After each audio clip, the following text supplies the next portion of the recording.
Pessoal, vamos agora aqui estar comentando as nossas atividades dessa semana número 3 aí, né? Então vamos lá, mão na massa. Agora é hora de testar seus conhecimentos. Lembre-se, pesquisas e consultas são permitidas e bem-vindas para que você realize com sucesso as atividades. Seja criativo e faça um bom trabalho aí, pessoal. Então vamos lá, para a nossa primeira atividade aqui. Caracterize o espaço rural no campo e o espaço urbano, a cidade, destacando sua organização espacial, bem como as principais atividades econômicas desenvolvidas em cada um dos espaços. Pessoal, então vamos lá para essa atividade número 1. Como que a gente pode estar caracterizando o espaço rural e o espaço urbano? O espaço rural é onde a gente tem uma menor concentração da população, né? Vamos dizer assim. E onde, vamos dizer assim, também a gente tem uma menor quantidade de habitações, né? Então essa menor concentração da população no meio rural é praticamente nesses dias atuais, né? Lembrando que lá nos conteúdos, na década de 40 a maioria da população brasileira ainda vivia no campo. Então, com o desenvolvimento, vamos dizer assim, das políticas empregadas que a gente viu nos nossos estudos, muito a partir dos governos de JK e Getúlio Vargas, né?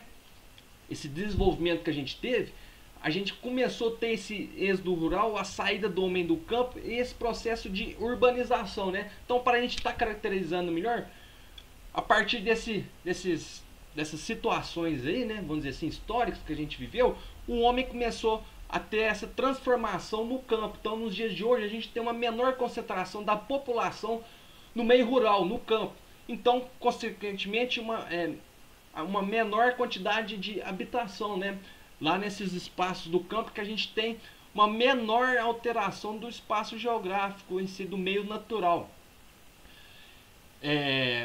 Mas temos também, com o avanço da modernização no campo, né, infelizmente essa alteração do espaço geográfico tem acontecido no campo também, com o desmatamento, né, para ter mais áreas de produção no campo, né, na zona rural.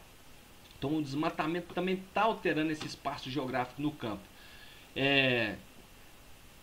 Depois a gente tem aqui, ó, no nosso espaço urbano. No espaço urbano, a gente tem uma maior concentração da população urbana, né? Mais habitações próximas uma das outras, né? A gente tem uma maior quantidade de habitações e próximas uma das outras, né? Muito mais benfeitorias, né? Que são as construções, essa maior transformação do meio natural. Temos essas características mais predominantes aqui no nosso espaço urbano, né? E com principais atividades econômicas, no campo a gente tem agropecuária e além delas temos também o extrativismo, que seria... E também nas cidades a gente tem então as indústrias, né? Nos setores de serviços, né, secundários e terciários aí, né? A gente tem maior concentração dessas atividades econômicas nas cidades, né? E no campo, no setor primário, extrativismo e agropecuária, né? E o agronegócio, que envolve os dois, né? Tanto o campo e a cidade. Atividade número 2. Observe o esquema da relação de interdependência entre o campo e a cidade. Então a gente tem esse esquema aqui mostrando essa interdependência aqui do campo e da cidade, com as setinhas, né, mostrando aqui, por exemplo, produção agrícola e investimentos do campo para a cidade. Temos aqui da cidade para o campo, como por exemplo, investimento em tecnologias, produtos industrializados e serviços. E vamos lá. Explique como e por que ocorrem as trocas feitas entre o campo e a cidade.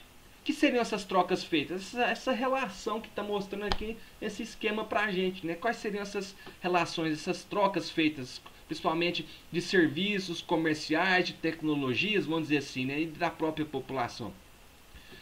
Então vamos explicar um pouquinho aqui, por exemplo. aqui nessa primeira setinha a gente tem um campo produzindo produtos agrícolas e também levando um investimento para a cidade. Nessa aqui a gente tem a cidade trazendo investimento para o campo e também a tecnologia para ser usada no campo, né? Na parte de cá a gente tem a população, como nos dias atuais, como foi falado para a gente muito a partir da década de 40, a saída da população do campo para a cidade. E nessa última a gente tem produtos industrializados, né? E serviços saindo da cidade para o campo. Então, muitos desses produtos agrícolas são industrializados e voltam para o campo também. Então, essa seria a explicação desse esqueminha aí. Leia a notícia e responda. O fechamento de usina em Ibiá, Minas Gerais, deixa 450 trabalhadores desempregados. Cerca de 450 trabalhadores de Ibiá e Iraxá, no Alto Paranaíba, ficaram desempregados com a suspensão das atividades da usina Planalto Agroindustrial, que produziam álcool hidratado. A usina decretou falência e dispensou os trabalhadores que já estavam com os trabalhos atrasados. Infelizmente, tivemos esse acontecimento aqui em Ibiá, né, que não está tão longe aqui do nosso município. Quais são as principais consequências socioeconômicas do problema apresentado na notícia? Então, pessoal, quais são essas principais consequências socioeconômicas que a gente pode ter aí, que gerou o problema apresentado aí por conta dessa questão do fechamento dessa usina aí, né? Quais são essas principais consequências socioeconômicas diante desse problema aí, desse fechamento dessa usina? O desemprego, né? O principal que aconteceu aqui é o desemprego, né? Com o fechamento dessa usina, infelizmente, provavelmente teremos aí 450 trabalhadores desempregados. E com o desemprego a gente tem a geração de mais novas questões sociais aí, né?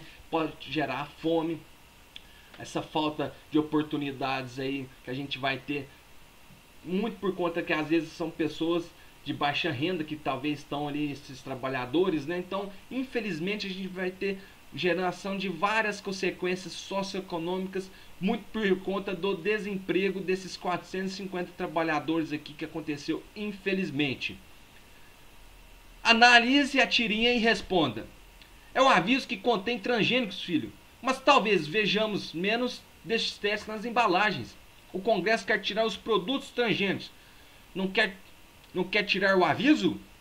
Então vamos lá. O que são os organismos transgênicos? Por que são cultivados em larga escala em alguns países do mundo? Então a gente já tinha comentado lá no nosso vídeo dos conteúdos o que são os organismos transgênicos. São organismos geneticamente modificados, pessoal, onde houve essa modificação aí no seu DNA para que esses organismos sejam resistentes, né, vamos dizer assim, mais resistentes, muito principalmente às pragas aí na agricultura. Então, os organismos transgênicos, eles têm uma maior eficiência e trazem para o produtor rural uma produção maior. Então, por que são cultivados em larga escala em alguns países? Então, são cultivados por conta disso, de serem mais resistentes e terem uma maior produção, né? Gerando mais lucros para o produtor rural. Como a presença de transgênicos pode ser identificada por nós em um produto? Então, a gente tem aí essa identificação, né, nos produtos que nos mostram quais são transgênicos e quais não são. Então a gente tem aí essa identificação aqui, igual foi mostrado na tirinha, dos produtos que são de origem transgênica. E por último, por qual motivo a indicação de transgênicos está em votação no Congresso para ser retirada? Você é a favor ou contra a medida? Justifique sua resposta. Pessoal, aqui já é um pouco no finalzinho dessa resposta aqui, ela já é pessoal, mas vamos lá. Por qual motivo vocês acham aí que essa indicação de transgênicos está em votação no Congresso para ser retirada? Ora, muito por conta do que? Grande parte do Congresso, dos políticos que estão lá, são da bancada rural, né? São produtores rurais ou que estão ligados a essa bancada rural. Então tem um grande interesse para essa retirada dessa indicação de transgênicos aí, porque de certa forma ainda existe alguma resistência quanto ao uso dos transgênicos, né? Se eles possam trazer algum mal tanto para a nossa saúde quanto para o meio ambiente. Então há um interesse nesse interesse comercial, nessa retirada da identificação dos transgênicos, muito por conta aí de vários políticos estarem ligados, vamos dizer assim, à agricultura, ou seja, à produção desses produtos transgênicos. Então, agora aqui no finalzinho, você é a favor ou contra essa medida?